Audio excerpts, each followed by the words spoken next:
Hello friends, அனைவருக்கும் வணக்கம். இந்த வீடியோவில் நம்ம என்ன பார்க்க போகிறோம் அப்படின்னா, முக்கியமான ஒரு டாபிக் பார்க்க போகிறோம். வரலாறு பகுதியில் இருக்கக்கூடிய ஒரு முக்கியமான தலைப்பு முகலாயர்கள். ஸோ அந்த பாடம் நம்ம பார்க்கலாம்.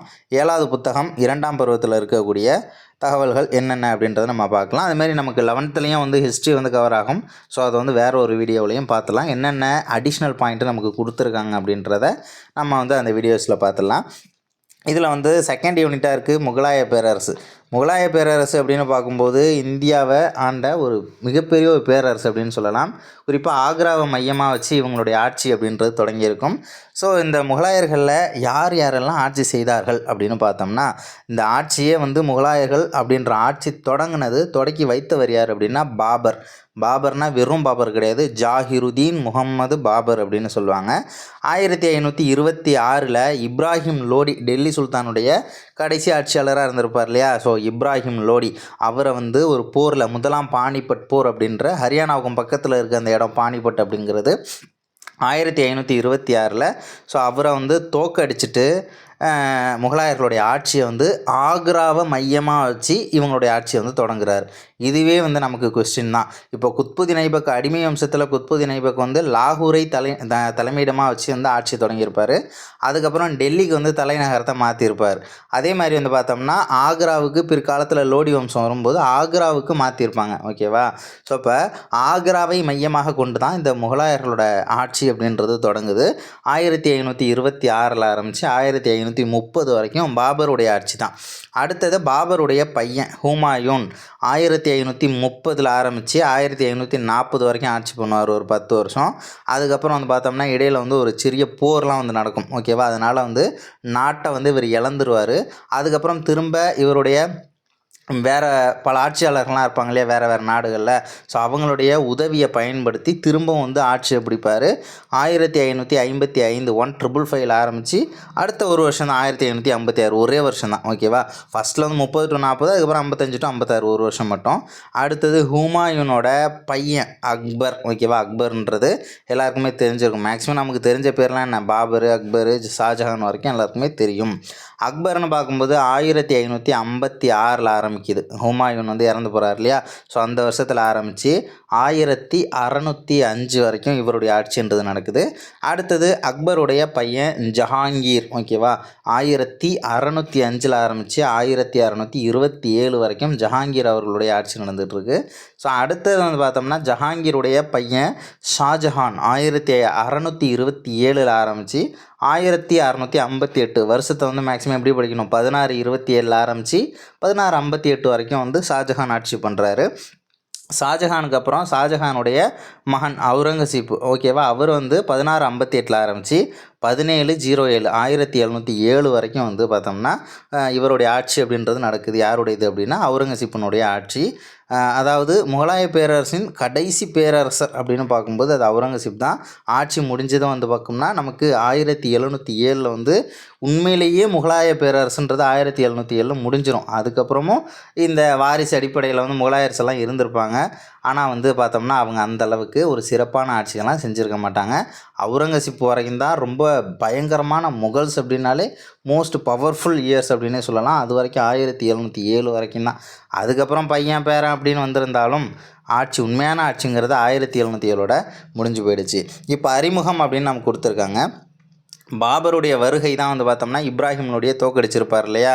ஸோ ஆக்ராவில் பார்த்தோம்னா இப்ராஹிம்னுடைய தோக்கடிச்சு என்ன பண்ணுறாரு, புதுசாக ஒரு எப்படி சொல்கிறது, ஒரு ஆட்சியை தொடங்கி வைக்கிறாரு.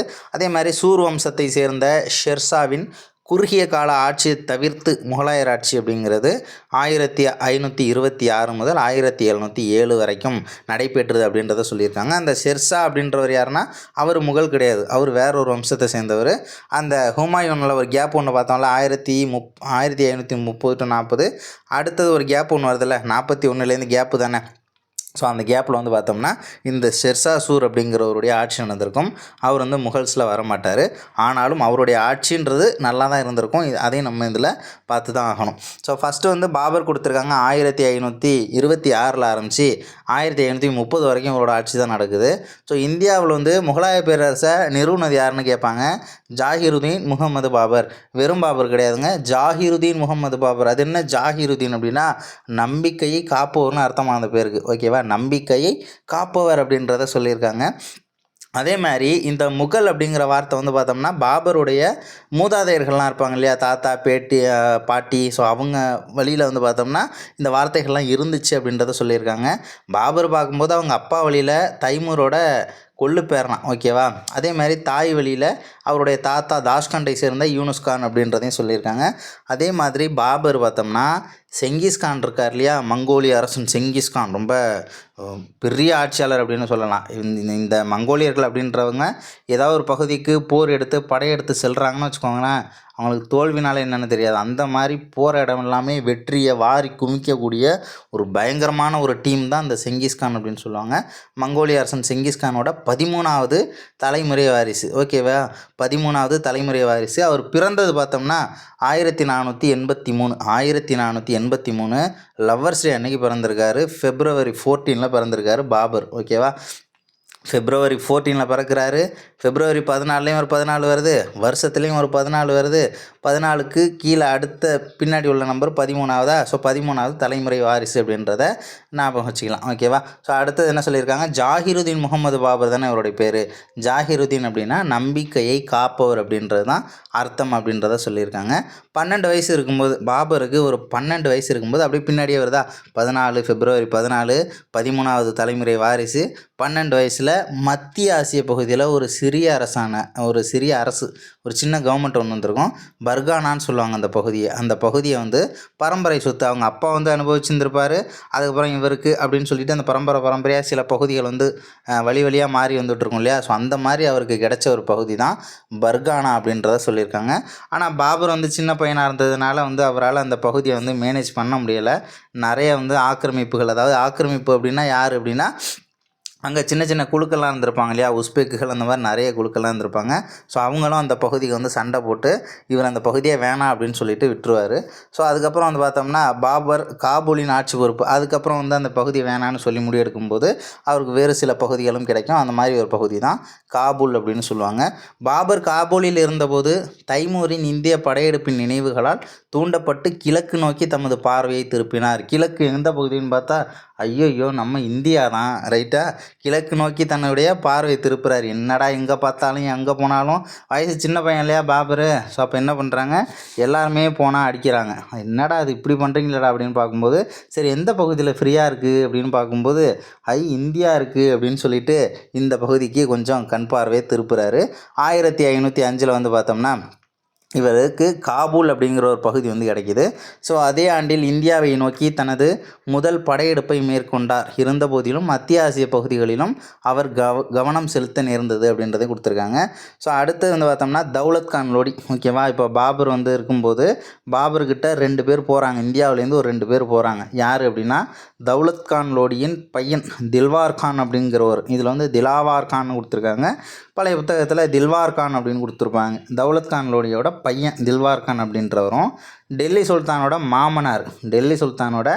மாமனார் ஆலம் கான் அப்படிங்கிற 2 பேர் என்ன பண்ணுறாங்க, காபூலில் பாபர் வந்து இருக்கும்போது அவர்கிட்ட போயிட்டு எங்களுக்கு இந்த இப்ராஹிம் லோடியோட ஆட்சியே பிடிக்கலப்பா, நீங்கள் வாங்க, வந்துட்டு அவர் வந்து கொஞ்சம் ஒரு சம்பவம் ஒன்று பண்ணி விட்டு போங்க அப்படின்னு சொல்லிட்டு பாபரை போயிட்டு கூப்பிட்றாங்க. அவர் என்ன பண்ணுறாரு, என்னது இது ஒரே கல்லில் 2 மாங்காய் மாதிரி தானாகவே நமக்கு ஒரு அழைப்பு தேடி வந்திருக்கா, சரி ஓகே அப்படின்னு சொல்லிட்டு பாபரும் என்ன பண்ணுறாரு, அந்த பகுதி வழியாக வராரு. 1526 இப்ராஹிம் லோடிக்கும் பாபருக்கும் வந்து பார்த்தோம்னா பெரிய அளவில் ஒரு போர் ஒன்று நடக்குது. ஓகேவா, ஆனால் என்ன பண்ணுறாங்க, 2 பேர் கூப்பிட்ருப்பாங்க இல்லையா, பாதியிலே போயிட்டு வழியும் மறைக்கிறாங்க. லாகூரில் போயிட்டு ஐயா நாங்கள் தெரியாமல் கூப்பிட்டுட்டோம், நீங்கள் போங்க அப்படின்னு சொல்லிட்டு சொல்லும்போது அங்கேயே 2 பேரையும் தோக்கவும் அடிக்கிறார். ஓகேவா, அங்கேயே 2 பேரும் என்ன பண்ணுறாரு, தோக்கடிச்சிட்டு அதுக்கப்புறம் தான் நமக்கு இந்தியாவுக்குள்ளே வந்திருப்பார். 1526 ஆரம்பிக்குது. குறிப்பாக டேட்டோடு சொல்லணும்னா ஏப்ரல் மாதம் 21 1526 ஏப்ரல் 21 ஹரியானா பக்கத்தில் பானிபட் அப்படிங்கிற இடத்துல இப்ராஹிம் லோடி வெர்சஸ் பாபர் பயங்கர சண்டை நடக்குது. ஸோ அந்த சண்டையில் வந்து பார்த்தோம்னா இப்ராஹிம் லோடி வீழ்த்தப்படுறாரு, பாபர் வெற்றி வாகையை சூடுறாரு. ஓகேவா. ஸோ அப்போ தோக்கடிச்சு என்ன பண்ணுறாரு, டெல்லி ஆக்ரா பகுதியெல்லாம் பாபருக்கு கிடைக்கிது. இப்படி தான் இந்த முகலாய வம்சம் அப்படின்றது தொடங்கிடுச்சு. ஆக்ராவை தலைநகராக கொண்டு துவங்கியது. கொஷின் பேப்பரில் எப்படி தான் வைப்பாங்க, முகலாய வம்சத்தின் ஆட்சியானது பாபரால் டெல்லியை மையமாக கொண்டு தொடங்கப்பட்டது அப்படின்னு சொல்லிட்டு கொடுத்துருவாங்க. டெல்லி கிடையாது, ஆக்ரா. ஓகேவா. ஆக்ரா தான் தலைநகரம். பாபரின் இராணுவ ஆக்கிரமிப்புகள் 1526 ஏப்ரல் 21 முதலாம் பானிபட் போர் வெற்றி. 1527 இன்னொரு சண்டை ஒன்று வருது, ராணா சங்கா. மேவார் அப்படின்ற ஒரு பகுதியை வந்து ஆட்சி பண்ணிகிட்டு இருக்கிறவர் தான் இந்த ராணா சங்கா அப்படிங்கிறவர். ஸோ அந்த ராணா சங்காவை 1527 என்ன பண்ணுறாரு, கான்வா அப்படிங்கிற இடத்துல வந்து தோக்கடிக்கிறார். அந்த கான்வா போர் அப்படின்னு சொல்லுவாங்க. 1527 கான்வா போர். யாருக்கு சண்டை அப்படின்னா பாபர் வெர்சஸ் ராணா சங்கா.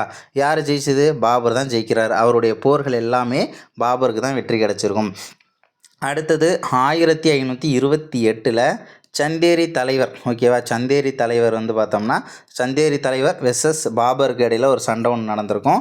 அந்த சந்தேரி அப்படின்ற பகுதியோட அந்த தலைவர் யார் அப்படின்னு பார்க்கும்போது மேதினி ரா அப்படின்றவர் தான். ஓகேவா. மேதினி ரா அதாவது சந்தேரி தலைவர் மேதினி ராவுக்கும் பாபருக்கும் வந்து 1528 சண்டை நடக்குது. ஸோ அதில் ஜெயிக்கிறது யார் அப்படின்னா பாபர் தான் ஜெயிக்கிறாரு. ஸோ அடுத்தது 1529 இப்ராஹிம்னுடைய தோக்கடிச்சார்ல பானிபட் போரில், அவருடைய வாரிசு ஒரு ஆள் திரும்பவும் வந்து பாபர்கிட்ட சண்டைக்கு வருது. 1529 காக்ரா போர் அப்படின்னு சொல்லுவாங்க. காக்ரா அப்படிங்கிற பகுதி என்னென்னா, காக்ராங்கிறது ஒரு நதி. ஓகேவா. கங்கை நதி வருதுல்ல, கங்கை நதியோட ஒரு துணை நதி தான் அந்த காக்ரா அப்படின்னு கொடுப்பாங்க. நிறைய கேள்விகளை வந்து காகர் அப்படின்னு சொல்லக்கூடிய ஒரு வழக்கமும் இருந்துகிட்டு தான் இருக்குது. காக்ரா அப்படி இல்லை காகர் ஏதோ ஒன்று. ஸோ அந்த கரையில் வந்து பார்த்தோம்னா அந்த நதிக்கு அருகில் ஸோ ஒரு ஃபைட் ஒன்று நடக்குது, காக்ரா போர் அப்படின்னு சொல்லுவாங்க. ஆப்கானிய தலைவர்களை வந்து தோக்கடிக்கிறாரு பாபர். ஸோ இந்த போர்களை வச்சு நமக்கு கொஸ்டின்ஸ் அப்படின்றது கேட்பாங்க. இந்த வருஷத்தில் யாருக்கும் சண்டை நடந்துச்சு, அதில் ஜெயிச்சது யார். ஓகேவா. ஸோ அதுமாரி ஏன் வந்து எல்லா போர்லையும் எப்படி பாபர் ஜெயிச்சார் அப்படின்னா, அவர்கிட்ட இருந்த முக்கியமான ஒன்று வந்து பார்த்தோம்னா பீரங்கி படைன்றது அவர்கிட்ட இருந்திருக்கும். அந்த பீரங்கி படை இருந்ததுனால தான், அதாவது நம்மளும் எத்தனை காலத்துக்கு தான் வெறும் கத்தி அந்த கேடயத்தெல்லாம் வச்சு சண்டை போட்டு இருக்கிறது. பீரங்கியை விட்டு அடித்தார்.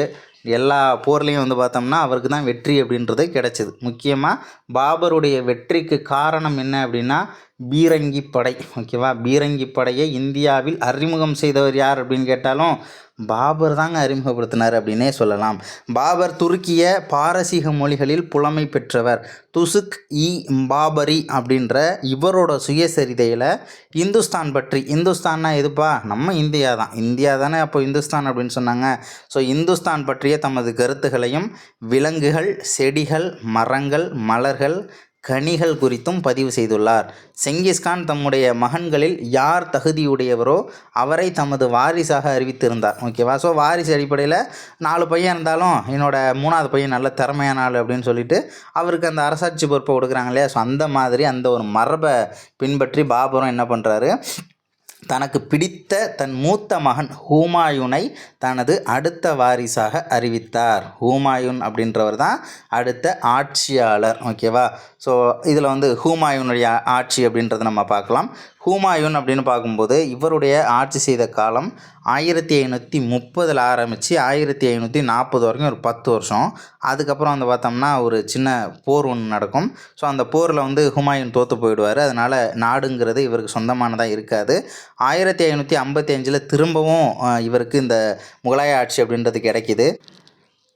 1555 திரும்பவும் அவருக்கு இந்த பகுதி அப்படின்றது கிடைக்கிது. ஆனாலும் அடுத்த வருஷத்தில் என்ன பண்ணுறாரு, ஹுமாயூன் இறந்து போயிடுறாரு.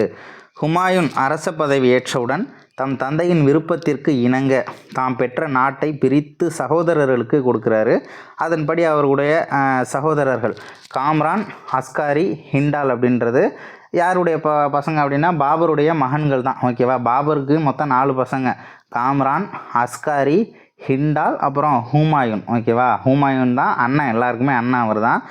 அதுமாரி என்ன பண்ணுறாரு, பாபர் வந்து சொல்லியிருப்பார், உன்னுடைய தம்பிகளை வந்து பாதுகாக்க வேண்டியது உன்னுடைய பொறுப்பு அப்படின்ற ஒரு பொறுப்பையும் கொடுத்துட்டு போனதுனால என்ன பண்ணுறாரு பாபர்.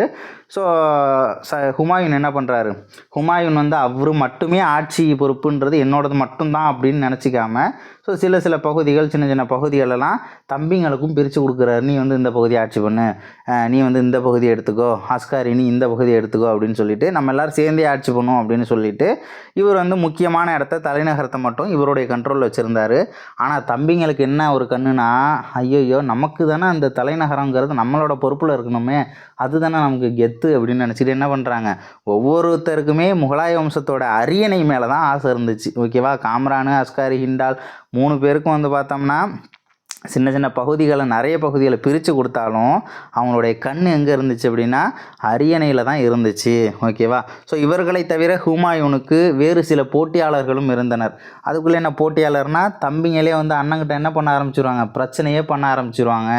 பிரச்சனைனா என்னது வந்து பேச்சுவார்த்தைலாம் கிடையாது, சண்டை வஞ்சகம் வன்மம் அந்த மாதிரி தான் இருக்கும். ஓகேவா, ஸோ அதுமாரி சில போட்டியாளர்கள் வேறு யார் இருந்தது அப்படின்னு பார்க்கும்போது அதில் ஸ்பெசிஃபிக்காக ஒரு ஆளை சொல்கிறாங்க, பீகார் பகுதி வங்காள பகுதி 2 பகுதியையும் ஆட்சி செய்து வந்த ஆப்கானியர். ஓகேவா, ஆப்கானியர் இவர் வந்து முகலாயர் கிடையாது, ஆப்கானியரான ஷெர்ஷா சூர் அப்படின்றவர் தான். ஓகேவா, ஷெர்ஷா சூர் அப்படிங்கிறவர் தான் ஹுமாயூனுக்கு வந்து வேற ஒரு போட்டியாளர். ஓகேவா, ஷெர்ஷா வந்து 1539 சவுசா என்ற இடத்திலும் 1540 கன்னோசி போர் அப்படின்னு சொல்லுவாங்க, பில்கிராம் போர் அல்லது கன்னோசி போர் அப்படின்னு சொல்லுவாங்க.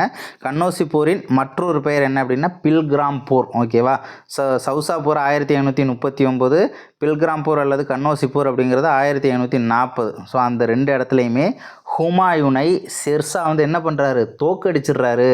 ஓகேவா, யார் ஜெயிக்கிறது 2 போர்லேயுமே, ஹுமாயூன் வந்து தோற்று போயிடுறார். ஓகேவா, ஷெர்ஷா வந்து ஜெயிச்சிருவார். ஷெர்ஷா சூர் அப்படிங்கிறவர் வந்து பார்த்தோன்னு வச்சுக்கோங்களேன், அவருடைய பேரே வந்து ஷெர்கான் அப்படின்னு சொல்லுவாங்க. ஷெர்கான் அப்படின்னா ஷெர் அப்படின்னா வந்து புலி. ஓகேவா, ஷெர் அப்படின்ற ஒரு புலியை வந்து கொன்னுடுவார். ஸோ அதனால் அவருக்கு ஷேர்கான் ஷெர்ஷா அப்படின்ற பேர்லாம் வந்து கிடச்சிது. ஆனால் அவருடைய பேர் வந்து பார்த்தோம்னா ஃபரீத் அப்படிங்கிறது தான் அவருடைய பேர். ஷெர்ஷாசூருடைய இயற்பெயர் என்ன அப்படின்னு கேட்டாங்கன்னா ஃபரீத்து. ஏன் வந்து அவருக்கு ஷேர்கானு ஷெர்ஷாசூர் இப்படிலாம் பேர் கிடச்சிது அப்படின்னா, ஷெர் அப்படின்னா ஹிந்தியில் வந்து புலின்னு அர்த்தம். ஸோ வந்து புலியை வந்து கொன்னதுனால அவருக்கு வந்து இந்த பேர் வந்து கிடச்சிது.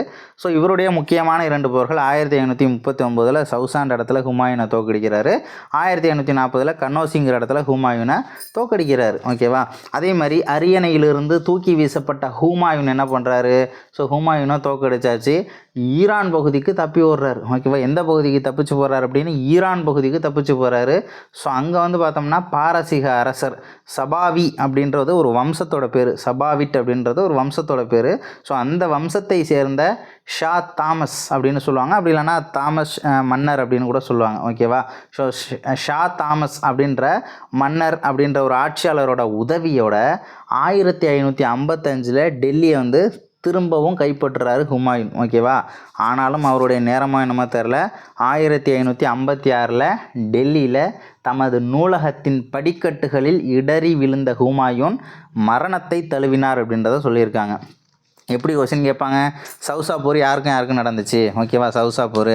பில்கிராம் போர் அப்படின்னா எதை சொல்கிறாங்க, கன்னோசி போர் எந்த வருஷம் நடந்துச்சு, யாருக்கும் நடந்துச்சு, ஷெர்ஷாசூரோட இயற்பெயர் என்ன, ஏன் வந்து ஃபரீத் அப்படின்றவர் ஷெர்ஷா என அழைக்கப்படுறாரு, அதே மாதிரி ஹுமாயூன் வந்து யாருடைய மகன். ஓகேவா, ஹுமாயூனோட தந்தை யார், சகோதரர்கள் யார், சகோதரர்கள்லாம் வந்து சகோதரர்களுக்கும் அண்ணனுக்கும் வந்து பார்த்தோம்னா எந்த மாதிரி ஒரு ரிலேஷன்ஷிப் இருந்துச்சுன்னா பதவி தான். ஓகேவா, ஸோ இந்த மாதிரி தான் இங்கே வந்து கொஸ்டின்ஸ் அப்படின்றது ரைஸ் ஆகும். அதேமாரி நூலகத்தின் படிக்கட்டுகளில் இருந்து விழுந்து இறந்த மன்னர் யார் அப்படின்னு கேட்டாங்க, அப்படி இல்லைனா ஆட்சியாளர் யாருன்னு கேட்டாங்கன்னா டெல்லியில் வந்து பார்த்தோம்னா இந்த ஹுமாயூன் தான். ஓகேவா, ஹுமாயூன் தான் படிக்கட்டுகளிலிருந்து விழுந்தவர்.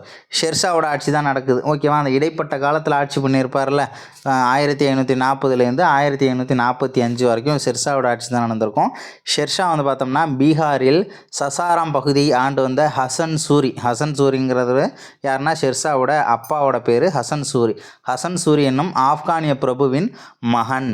ஹுமாயூனை ஆட்சி இழக்க செய்த பின்னர் ஷெர்ஷா ஆக்ராவில் சூர் வம்சத்தின் ஆட்சியை தொடங்கி வைக்கிறார். ஓகேவா, எங்கே வந்து ஆட்சியை தொடங்கி வைக்கிறாரு, டெல்லின்னு ஆப்ஷனில் வைப்பாங்க. ஆக்ராவில் தொடங்கி வைக்கிறார். தமது குறுகிய கால ஆட்சியில் வங்காளம் முதல் சிந்து வரை ஓகேவா பரவி இருந்த ஒரு பேரரசை உருவாக்குறாரு. நல்ல பயனை தரும் ஒரு நில வருவாய் முறையையும் அறிமுகம் செய்தார். இவர் ஆட்சிக்கு வந்த விதம் வேணால் தவறாக இருக்கலாம், ஆனால் இவருடைய ஆட்சி அப்படின்றது அருமையாகவே இருந்திருக்கும் எனவும் கூறலாம். ஷெர்ஷா என்ன பண்ணுறாரு, நிறைய ரோடு போடுறாரு, பல சாலைகளை அமைத்தார் அப்படின்றதையும் சொல்லியிருக்காங்க. நிறைய நாணயங்கள் வந்து வெளியிட்டிருப்பார். அதே மாதிரி நிறுத்தல் அளவுகள், முகத்தல் அளவு சொல்கிறோம் இல்லையா, நம்ம எடை பார்க்குறது, அதேமாதிரி முகத்தல் 1 லிட்ரு 2 லிட்ரு 2 கிலோ 1 கிலோ அப்படின்லாம் சொல்கிறோம்ல, நிறுத்தல் அளவுகள் முகத்தல் அளவுகளை தர அளவுபடுத்துகிறாரு. அதுக்குன்னு ஒரு தர அளவு ஒன்று கொடுக்குறாரு. யார் கொடுத்தது அப்படின்னா இவர் தான் கொடுத்துருப்பார். அதே மாதிரி வந்து பார்த்தோம்னா ஷெர்ஷாவோட ஆட்சி காலத்துலலாம் வந்து விவசாயிகளுக்கு அவ்வளவு ஃபேவர் பண்ணி கொடுத்துருப்பார். என்னெல்லாம் செஞ்சுருப்பார் அப்படின்னா, போர்கள்லாம் வந்து வழி நடத்திட்டு போகும்போது, உதாரணத்துக்கு இப்போ ஏதோ ஒரு 10 கிலோமீட்டருக்கு அந்தாண்ட ஒரு போர் ஒன்று நடத்தணும், ஒரு படையெடுப்பு ஒன்று மேற்கொள்ளணும் அப்படின்னா, போகிற வழியில் விவசாய நிலம் இருந்துச்சுன்னா அதில் கிராஸ் பண்ணி போகக்கூடாது ஓகேவா, அதிலலாம் கிராஸ் பண்ணக்கூடாது.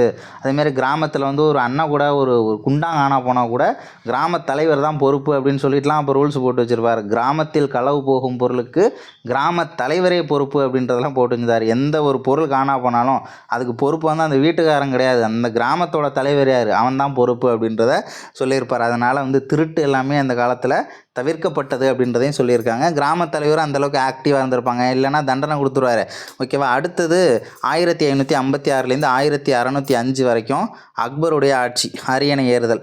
1556 ஹுமாயூன் வந்து இறந்து போனதுக்கப்புறம் அவருடைய 14 வயசு பையன், 14ங்கிறத நம்ம எங்கே பார்த்தோம், February 14 வருஷத்தில் 1483 பாபரில் ஒரு 14 பார்த்துருப்போம், 13வது வாரிசுன்னு பார்த்துருப்போம், 12 வயசுன்னு பார்த்துருப்போம். இங்கே வந்து 14 வயசு. 14 வயது மகன் அக்பரானவர் அரசராக முடிசூட்டப்பட்டார்.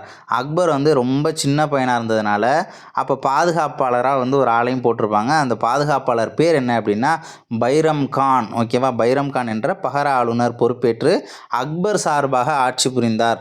ஆனால் சூர்வம்சத்தை சேர்ந்த சூர் வம்சத்தை சேர்ந்த ஹெமு என்னும் தளபதி 1556 டெல்லி பகுதி அப்புறம் ஆக்ரா பகுதியெல்லாம் வந்து பிடிச்சிக்கிறார். யார் வந்து பிடிச்சது அப்படின்னா ஹெமு அப்படிங்கிறவர் 1556 டெல்லி பகுதியையும் ஆக்ரா பகுதியும், டெல்லி ஆக்ராங்கிறது முகலாயர்களோட ஏதோ ஒரு பகுதி கிடையாது, முக்கியமான தலைநகரமே வந்து பார்த்தோம்னா ஆக்ரா. அதேமாரி டெல்லின்றது எந்த அளவுக்கு முக்கியத்துவம் உள்ள பகுதின்றது நமக்கு தெரியும். ஸோ இந்த 2 பகுதியை என்ன பண்ணிக்கிறாரு, ஹெமு வந்து பிடிச்சிக்கிறாரு. சும்மா இருப்பாங்களா அப்புறம் அக்பரோட டீமு. அப்போ பைரம் கான் இப்போ ரொம்ப பயங்கரமான ஆள் ஓகேவா. அவர் என்ன பண்ணுறாரு, வாடா சண்டை போட்டுவோம் அப்படின்னு சொல்லிட்டு அடுத்த ஒரு போர் ஒன்று நடக்குது. ஹரியானாவுக்கும் பக்கத்தில் இருக்கக்கூடிய அதே பானிபட் அப்படிங்கிற இடத்துல 2வது பானிபட் போர் 1556 நடக்குது. ஹெமுவை தோற்கடித்து கொன்றார் ஓகேவா. அக்பர் ஆக்சுவலி வந்து பார்த்தோம்னா அக்பர் வந்து ஆட்சியாளர் தான். உண்மையாகவே அந்த படையை வந்து அந்த போரை வந்து யார் முன்னின்று நடத்துனது அப்படின்னா இந்த பாதுகாப்பாளரான பைரம் கான் ஓகேவா. அவர் தான் வந்து ரொம்ப ஒரு நல்ல ஒரு பாதுகாப்பாளர். அவர் தான் என்ன பண்ணுறாரு, 2ஆம் பானிபட் போரில் ஹெமு வந்து தோக்கடிக்கிறாரு. ஹெமு ஒன்றும் சாதாரண ஆள் கிடையாது. அவரே வந்து பார்த்தோம்னா ஹெமு தான் ஜெயிக்கிற மாதிரி இருந்திருக்கும். உண்மையாக அந்த போர் அப்படின்றது பைரம் கான் வெர்சஸ் ஹெமு அப்படின்னு நடக்கும்போது ஹெமு தான் ஜெயிக்கிற மாதிரி இருந்திருக்கும். மேக்ஸிமம் ஹெமு எல்லாரையும் வந்து தாக்குதல் நடத்தி பயங்கர ஒரு தாக்குதல் ஏற்படுத்தியிருப்பார். ஆனாலும் கடைசி நேரத்தில் வந்து பார்த்தோம்னா எங்கேருந்தோ அந்த ஒரு அம்பு வந்து ஹெமுவோட கண்ணில் பாஞ்சதுனால ஹெமு வந்து கொஞ்சம் வலிமை இழந்துடுறாரு. ஸோ அந்த டைமில் என்ன பண்ணுறாங்க, பைரம் கானுடைய டீம் போயிட்டு ஹெமுவை தோக்கடிச்சிடுறாங்க. ஸோ அதனால் இந்த போரில் வந்து வெற்றி பெறுவது யார் அப்படின்னு பார்க்கும்போது பைரம் கான். டோட்டலாக நம்ம எப்படி சொல்லணும் அப்படின்னா ஜெயிச்சது அக்பர் அப்படின்னு தான் சொல்லணும். ஏன்னா ஆட்சியாளர் தானே நமக்கு இங்கே வந்து கொஸ்டின். அடுத்தது என்ன கொடுத்துருக்காங்கன்னா, ஸோ இருந்தாலும் அந்த அக்பருடைய பாதுகாப்பாளராக பைரம் கான் இருந்தாலும் சில பொறுப்புகள்லாம் வந்து பார்த்தோம்னா இவர் வந்து தானே கொஞ்சம் வந்து அட்வான்டேஜ் எடுத்துக்கிறதாகவும் சொல்லியிருந்தாங்க. அட்வான்டேஜ் எடுத்துக்கிட்டதாக சொல்லியிருக்காங்க. ஸோ அது வந்து அக்பருக்கு வந்து பிடிக்கலை. அதுமாரி அக்பரை சுற்றி இருந்தவங்களுக்கும் பிடிக்காமல் இருந்துச்சு. அதனால் என்ன பண்ணுறாங்க, பைரம் கானுக்கு ஏதோ ஒரு சதியை ஒன்று செஞ்சு பைரம் கானை காலி பண்ணிடலாம் அப்படின்னு சொல்லிட்டு முடிவு பண்ணுறாங்க. அவருடைய தூண்டுதலின் காரணமாக பைரம் கான் குஜராத்தில் கொல்லப்பட்டார். ஆனால் பைரம் கானை கொன்னது வந்து அக்பர் கிடையாது. அவர் என்ன பண்ணுறாரு, நீங்கள் வந்து இந்த மாதிரி நிறைய விஷயத்தில் அட்வான்டேஜ்லாம் எடுத்துக்காதீங்க, பதவியை விட்டுட்டு நீங்கள் அப்படியே ஊரெலாம் சுற்றி பார்த்துட்டு வாங்க அப்படின்னு சொல்லிட்டு என்ன பண்ணுறாரு, அனுப்பி வச்சுருவாரு. ஸோ பைரம் கான் என்ன பண்ணுறாருனா, பைரம் கான் வந்து குஜராத்தில் அவருடைய பழைய பகையெல்லாம் நிறைய இருந்திருக்கும் இல்லையா. ஸோ அந்த பகையில் ஒன்று என்ன பண்ணிடுது, குஜராத்தில் வந்து கொலை பண்ணிட்டு. ஆனால் கொலை பண்ணது அப்படின்னு பார்க்கும்போது அக்பர் கிடையாது. ஓகேவா, இதுக்கு முன்னாடி நிறைய பேர் கூட சண்டை போட்டிருக்காரு இல்லையா. ஸோ அந்த தூண்டுதல் காரணமாக யாரோ ஒரு ஆள் வந்து என்ன பண்ணிடுறாங்க, குத்தி கொலை பண்ணிடுறாங்க. ஸோ கொல்லப்படுறாரு. பைரம் கான் கொலை செய்யப்பட்ட இடம் எது அப்படின்னு கேட்டாங்கன்னா குஜராத்து. இதனால் அக்பரால் அரசை முழுமையாக கட்டுப்படுத்த முடிந்தது. படையெடுப்பின் மூலமாகவும் நட்புறவின் மூலமாகவும் அக்பர் இந்தியாவின் பெரும்பகுதியை தன்னோட கட்டுப்பாட்டில் கொண்டு வந்தார். என்னென்னலாம் செஞ்சார் அக்பர் அப்படின்னு பார்க்கும்போது, பெண் ஆட்சியாளர்கள் மீதான படையெடுப்பு. பெண் ஆட்சியாளர்கள் ஆட்சி பண்ணிகிட்டு இருப்பாங்க. ஸோ அவங்க மேலேயும் படையெடுத்து போயிருக்காரு அக்பர் மாலவத்தையும் மத்திய இந்தியாவின் சில பகுதிகளையும் கைப்பற்றினார். மத்திய இந்திய பகுதியை சேர்ந்த ராணி துர்காவதியை அக்பர் தோக்கடிக்கிறார். இது நிறைய பேருக்கு பிடிக்கவே இல்லை. ஏன் பிடிக்கவே இல்லை அப்படின்னு பார்க்கும்போது, ராணி துர்காவதி அக்பருக்கு அகெயின்ஸ்டாக ஏதாவது செஞ்சுருந்தா போய் தோக்கடிச்சிட்டு வரதில் ஒரு நியாயம் இருக்குது. ஆனால் அவங்க தான் எதுவுமே பண்ணலையே. சும்மா இருந்தவங்கள என்ன பண்ணிட்டு வந்திருக்காரு, தோக்கடிச்சிட்டு வந்திருக்காரு அக்பர். இதனை மற்றவர்கள் விரும்பவில்லை. ஏனெனில் அவர் அக்பருக்கு தீங்கு எதுவுமே செய்யவில்லை. இருந்த போதிலும் பேரரசை உருவாக்கும் ஆசையால் உந்தப்பட்ட அக்பர் ராணியாரின் நல்ல இயல்பை கணக்கில் எடுத்து கொள்ளவில்லை. நீ நல்லவங்களா இருங்க, கெட்டவங்களா இருங்க, நான் ஒன்றை தோக்கடிப்பேன், அவ்வளோதான். அந்த மாதிரி ஏன்னா பேரரசை பலப்படுத்தி கொஞ்சம் விரிவுபடுத்தணும்ல. ஸோ அதனால் போயிட்டு தோக்கடிச்சிட்டு வந்திருக்காரு. அதை போலவே என்ன பண்ணுறாரு, தென்னிந்திய பகுதியில் அகமது நகர். ஸோ அகமது நகர் இதெல்லாம் இந்த பகுதியில் ஆட்சி பண்ணிக்கிட்டு இருந்த ராணி சந்த் பீவி அப்படின்றவங்களோட ஸோ அவங்களையும் நம்ம தோக்கடிச்சிட்டு வரலாம் அப்படின்னு சொல்லிட்டு அக்பர் படையெடுக்கிறாரு. ஆனால் அந்த ராணி சந்த் பீவி அப்படின்றவங்க வலுவான எதிர்ப்பை காட்டினதுனால வியந்து போன முகலாய படை அந்த அம்மையாருக்கு, யார் இந்த சந்த் பீவி அப்படின்ற அம்மையாருக்கு சாதகமாக அமைதி உடன்படிக்கையை செஞ்சுட்டு வந்துட்டாங்க. ஓகேவா, ஏம்மா விடுமா, தெரியாமல் வந்துட்டோம் அப்படின்னு சொல்லிட்டு விட்டுட்டு வந்துடுறாங்க. ஆனால் என்ன பண்ணுறாரு, ராணி துர்காவதியை தோக்கடிக்கிறாரு. சந்த் பீவி கிட்ட அமைதி உடன்படிக்கை செஞ்சுட்டு வந்துடுறாரு. இவங்க அகமது நகர், அவங்க மத்திய இந்திய பகுதி. ஓகேவா, ஸோ அடுத்து வேறு என்ன கொடுத்துருக்காங்கன்னா ஹால்டிகாட் போர் அப்படின்றது மேவார் அரசனான ராணா உதய் சிங்கை அக்பர் தோக்கடிச்சு, ராணா உதய்சிங்கை அக்பர் தோக்கடிக்கிறாரு. 1568 சித்தூர் யாருக்கு, அக்பருக்கு கிடைக்கிது. 1568 சித்தூரை கைப்பற்றுகிறார் அக்பர். 1569 அடுத்த வருஷத்தில் ராந்தம்பூரை கைப்பற்றுகிறார் அக்பர். ஓகேவா, ராஜஸ்தானில் இருக்கிற ராந்தம்பூர் அப்படிங்கிறது. ஸோ அவருக்கு ராந்தம்பூர் எப்போ கிடச்சிது, சித்தூர் எப்போ கிடச்சிதுங்கிறது எக்ஸாம் பாயிண்ட் ஆஃப் வியூவில் ரொம்ப முக்கியமானது. அக்பர் சித்தூரை கைப்பற்றிய ஆண்டுன்னு கேட்டு போயிடுவாங்க 68. அக்பர் ராந்தம்பூரை கைப்பற்றிய ஆண்டுன்னு கேட்டு போயிடுவாங்க 1569. ஓகேவா, ஸோ அடுத்து வேறு என்ன கொடுத்துருக்காங்கன்னா, இந்த ஹால்டிகாட் போர் அப்படிங்கிறது 1576 உதய் சிங். ஓகேவா, உதய் சிங்கின் மகனான ராணா பிரதாப் சிங்கை ஹால்டிகாட் போரில் வெற்றி கொண்டார். ஓகேவா, இந்த ஹால்டிகாட் போர் அப்படிங்கிறது 1576 நடந்துச்சு. யாருக்கு நடந்துச்சுன்னா ராணா பிரதாப் சிங். ஓகேவா, ராணா பிரதாப் சிங் வெர்சஸ் அக்பர். ஓகேவா, ஸோ இந்த போரில் பார்த்தோம்னா அக்பர் தான் வெற்றி அடைகிறாரு. தோல்வியுற்ற போதிலும் சேத்தக் என்னும் தனது குதிரையில் தப்பி ஓடிய பிரதாப் சிங் காட்டில் இருந்தவாறே போரை கண்டினியூ பண்ணியிருக்காரு அப்படின்னு சொல்லியிருக்காங்க. அந்த குதிரையோட பேர் நமக்கு ரொம்ப முக்கியம். சேத்தக் யாரோட குதிரை அப்படின்னா ராணா பிரதாப் சிங். ஓகேவா, ஸோ அதே மாதிரி பார்த்தோம்னா காட்டுக்கு என்ன பண்ணுறாரு, குதிரையை தப்பிச்சு ஓடி ஸோ காட்டில் போர் அப்படிங்கிறது அங்கேருந்து தொடங்குது அப்படின்றதையும் சொல்லியிருக்காங்க. குஜராத்தை அக்பர் கைப்பற்றிய நிகழ்வு குஜராத் கடல் பகுதியில் வணிகம் மேற்கொண்டிருந்த அரேபியரையும் ஐரோப்பியரையும் தமது கட்டுப்பாட்டின் கீழ் கொண்டு வர உதவியது அப்படின்றத சொல்லியிருக்காங்க. குஜராத் பகுதியில் பார்த்தோம்னா நிறைய பேர் வணிகம் பண்ணிட்டு இருந்திருப்பாங்கள்ல, அரேபியர்களாக இருந்தாலும் சரி, ஐரோப்பியர்களாக இருந்தாலும் சரி. ஸோ அந்த பகுதியில் என்ன பண்ணுறாரு, குஜராத் படையெடுத்து அந்த பகுதிக்கு போகிறார் அக்பர். ஸோ அந்த பகுதியை ஃபுல்லாமே கைப்பற்றினதுக்கப்புறம் ஸோ எல்லாரையுமே தன்னோட கட்டுப்பாட்டுக்கு கீழே கொண்டு வந்துடுறாரு அக்பர். வடமேற்கு படையெடுப்புகள் அப்படின்றத சொல்லியிருக்காங்க. ஸோ வடமேற்கு பகுதிகள் அப்படின்னு பார்க்கும்போது ஸோ இதெல்லாம் எக்ஸாம் பாயிண்ட் ஆஃப் வியூவில் ரொம்ப முக்கியம் கிடையாது.